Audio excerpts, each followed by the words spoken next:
જય માતાજી, જય માતાજી. ભાઈ આવ્યા તો નવરાત્રી.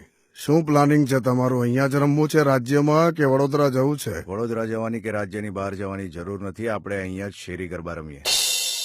તને કોઈ ડાયું થવાનું કીધું ને ટાલિયા? મહાશક્તિ, ત્યાં રમી રમીને મેં ગયડો થયો છું. તારી મમ્મીને પહેલી વાર ત્યાં જ મળેલો. વડોદરા પાક્કું. માં શક્તિમાં રમવાની પણ વ્યવસ્થા હોવી જોઈએ અને જમવાની પણ વ્યવસ્થા હોવી જોઈએ. લે કોર્પોરેશન વાળા સોલ બોલ ની પરમિશન આપશે ને લે ટીનિયા. ભાઈ તું હવે ગરબા રમવામાં ધ્યાન રાખ ને યાર.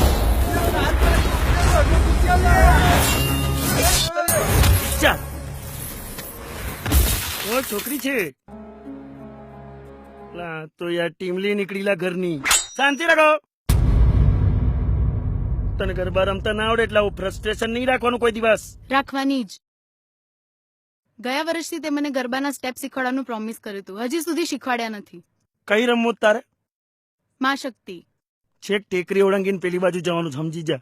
ચલો હારું છે, બધું વડોદરામાં સેટ થઈ ગયું. જયેશભાઈ નું રમશે બધા. એટલે રાત્રિ બજાર વાળા વિરોધ કરવાના જ. તમારે લોકોને કઈ બુદ્ધિ ચાલે? ચાલે અમે રાત્રિ બજારમાં 1 વાગ્યા સુધી ધંધો કરીએ. 1 વાગે તમે ગરબા બંધ કરો તો પછી ધંધાનો મેળ કઈ રીતે પડે? આ ખેલૈયાઓ 1 વાગે નીકળે, જમશે ક્યાં? હા, જી જી. એમાં શું જી જી કરે છે? ભાઈ દુકાનો ખુલ્લી રેવા દેજે ને ભાઈ. એટલે ટીનિયા મહાશક્તિ ગરબાના પાસીસ નું શું કરીશું? વડોદરા સ્માર્ટ સિટી છે, વિરોધીઓનું કામ કરે. સાંભળી લેજો, માતાજીની કૃપા હોય છે ને દર વર્ષે ગરબા થાય છે કે નહીં? અને બીજા લોકો કબૂતરબાજીમાં બિઝી છે. ચણિયાચોળી તો બધાની સરખી જ હોય. તમારી બધાની ઢાંકેલી હોય કે બેકલેસ? મારી ચણિયાચોળી સૌથી અલગ જ હશે, લગનની ગાડી જેવી. સમજ્યા? હું તો ખાલી ગરબા પર ધ્યાન આપીશ.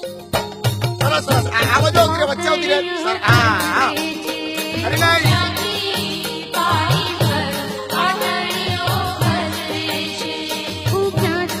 છોકરો ટીવીઓ પાછળ ફરે છે.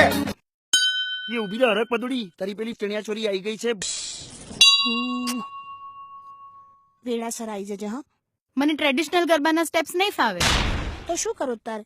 હું મારું ગ્રુપ બનાવીને હિપહોપ પર ડાન્સ કરીશ. વડોદરા સંસ્કારી નગરી છે. ત્યાં ટ્રેડિશનલ ગરબા થાય છે. ત્યાં પિક્ચરના ગીતો ને વેસ્ટર્ન ડાન્સ નહીં ચાલે. પપ્પા ફાવે સ્ટેપ કરું ને પછી. ક્યાં જઈશ? માં શક્તિ. જયેશભાઈ આટલો બધો ખર્ચો કર્યો છે, આટલી બધી તૈયારીઓ કરી છે, તો એ પાસીસનો પ્રોબ્લેમ કેમ થાય છે? જયારે મનમાં માતાજી હોય ને શ્રદ્ધાની વાત હોય ને ત્યારે કશું ના નડે. વરસાદ 100% પડશે. નહીં પડે. ઝુમ્મર મારી દઉં એવું થાય છે યાર. સંધ્યાકાળે આલું બોલો છો? અને ગમે તેટલો વરસાદ પડે, ખેલૈયાઓ તો ગરબા રમવાના જ છે. જય માતાજી. જો છે ને અત્યારે તો તડકો આવી ગયો યાર, ધૂળ પણ ઉડે જ. જો 2 વાગ્યા સુધી રમીશું. 2 વાગ્યા સુધી. સારું સાહેબ, આપણે 12 વાગ્યા સુધી રમીશું. બસ મારો ભત્રીજો જયેશ આટલા વર્ષોથી સ્પોન્સરશિપ વગર કામ કરે છે. એકલે હાથે લાખો માણસોને બાય રોડ લઈને આવે છે. કોણ ચલા? મેં શું કાકા, આપણો વરસાદનું ટેન્શન છે ને તો તંબુ લઈને મને બોલાયા છે. એ જયેશભાઈ બધા ખેલૈયાઓને લઈને આવી ગયા.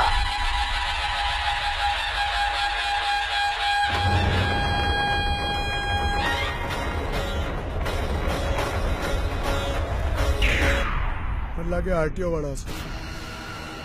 અરે ઓફિસર, જયેશભાઈ છું. વર્ષોથી મા શક્તિના ગરબા આયોજન કરું છું. પાસ ક્યાં છે? પાસ છે, પાસ છે. છે શું લાવો કરશે બતાવો. પાસનું? ખેલૈયાઓ છે બધા બહારના અમારા. જો થોડા ઉપર જો, ગ્રુપમાં ડાન્સ કરશે, ગરબા કરશે. આટલા બધા? આવલા બધા નીચે આવ.